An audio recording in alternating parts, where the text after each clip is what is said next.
خب بگیم ببینم این چند تاست؟ 7.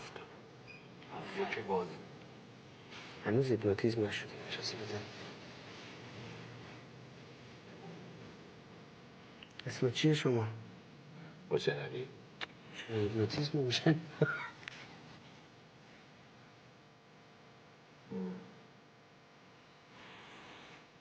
بگید ببینم چجوریه که شما انقدر زیاد رئیس میشید؟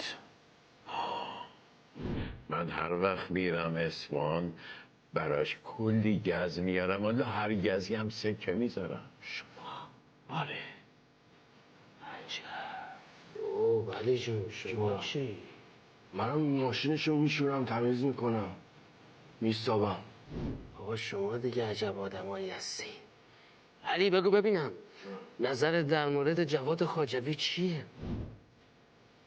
پسر مزخرفیه، خیلی هم ازش خوشم نمیاد. موهاشو برداشته اونجوری افرایی کرده، فکر کرده خبریه. باشه. خب عمو رشید رمز کارت بانکی چنده؟ یه اسپانیا خره اگه هیپنوتیزش هم بکنی رمز کارت نمیده.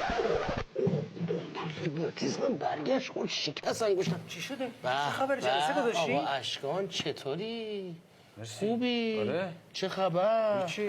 بیا اینجا. کجا؟ دستتو بذار اینجا. برای چی باید بذارم اینجوری اینجا؟ بستا. نمیخوام. بهت میگم بذار. نمیخوام. بذار. خیلی خوب. هر سوالی داری از من بپرس. همه بگین جواد رئیسه. جواد رئیسه. جواد رئیسه. جواد رئیسه. هم به حساب جواد پول میریزن. جواد غلط کرده. اما چه کار نمیکنه رو هیپنوتیزم؟ بحث پولی میشه هیپنوتیزم شکست میده یا؟ جواد رئیسه. جواد رئیسه. خیلی خب کافیه آزاد بشین. چند رئیس شده؟